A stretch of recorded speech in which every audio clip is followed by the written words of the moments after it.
This week's target is the Patterson-Gimlin film of Bigfoot, also known as Sasquatch. Our tasking here, the viewer is to look at the creature in the photo and determine if it is a real hominoid, not a human in an animal suit. I think I got elements of all that in my session. We'll see. It'll be interesting. Yeah, I may have got some location data. Like some of my data was like about a certain specific location, so that might be the creature's home type thing, but I didn't get anything that seems relevant to the other parts of the tasking. Edward, any comments on the tasking? I blame it all on the tasking. It should probably be more single focus. That's the default position of all remote viewers. The target. I love it. Targeteer, definitely targeteer. I was going to do a background on it. I mean, everybody's seen this video, known as the Patterson film, Patterson-Gimlin film. It's an American short motion picture of an unidentified subject, which filmmakers have said was a Bigfoot. Let's start going through our sessions, I guess, take a look at maybe what we got. Daz, you had some elements it looked like, if you want to start with your session. If I look at the data in its base levels, there is some truth there. So it says life is the main focus. Life feels feminine. We don't know if it's a female. I did write black. It is kind of black. I feel they are expressive, use their voice. It's quite well known that Sasquatch makes a lot of noise and roars. Yeah. You know, that's what's usually recorded. And it appeared that this one was angry and frustrated in a complex situation. Feels like they're taking a defensive action, which they were by running away, kind of thing. Mm-hmm. The rest of it, though, feels like someone with a message. I don't know about anything like that. I did have that they were in the media. Of course, this is a famous piece of footage, film footage, so that's media base. All right, I think that sums it up. I mean, there's definitely contact there, but we can't get any more detail into it other than that. So, all right, Daz, thank you. Strangely, I didn't pick up anything esoteric at all in anything I was looking at, I don't think. Well, would it be, and let's think about that for a minute. I mean, if Bigfoot is just this giant ape that's intelligent and hides in the mountains somewhere, would it be esoteric?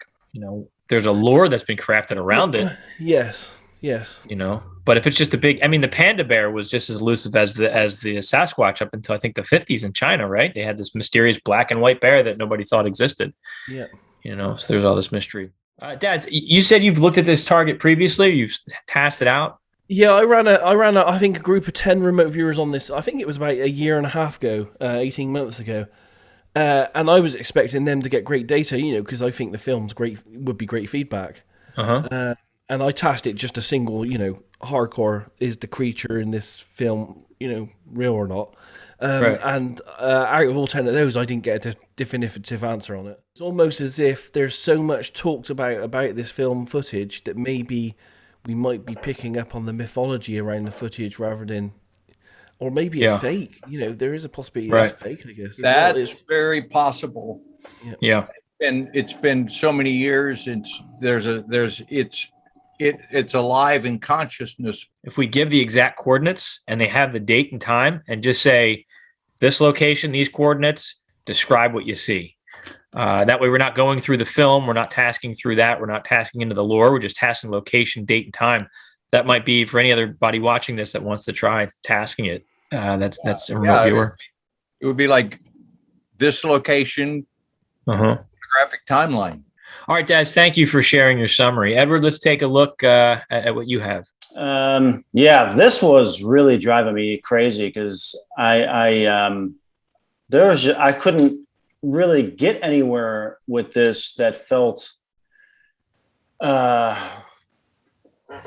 right, and so I would have to try again, and that wasn't working, and I was just literally gonna frickin' put my head through a wall. I think it's a bullshit thing, but I mean, I just couldn't get on any of this stuff. I was, at a location and time, and I couldn't get on it. Something symbolic, and that's the only thing that I could really try to grab onto there. This one was really making me crazy because I just couldn't, I couldn't really grab onto anything. Edward, thank you for sharing your session. Dick, for your thoughts on that. Let's look at Nyiam's data or what you're willing to share, Nyiam. I kept getting an artificial thing, which is kind of, that's usually not really expected. I got like a secluded area, a land aspect, secluded area, some kind of energy there that felt artificial. Felt like a vortex, some kind of energy happening there, something hidden, discreet. I had a sense of mysterious. I get a sense of like X marks the spot. Like in this location, there's something here. I get like, you'll find it here.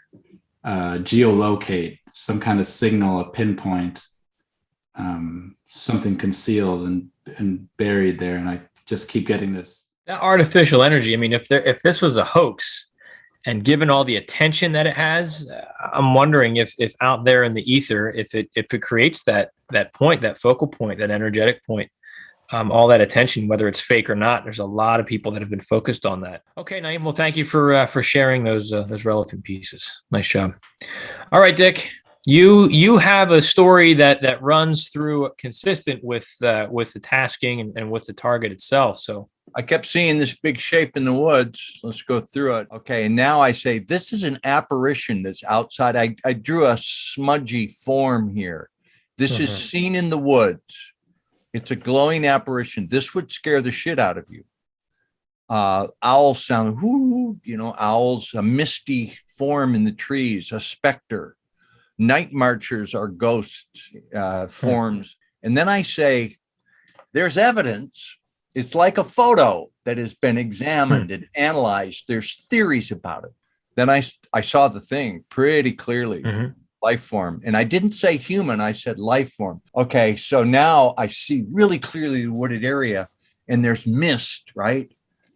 And there's this apparition I saw it with a glow about it. This is a large bipedal non-human life form that I can't figure out. It has a weird energy about it. All of the lore that surrounds Bigfoot, all the descriptions, all the sightings, all the theories, all the ideas kind of manifested in this entire session here among the team.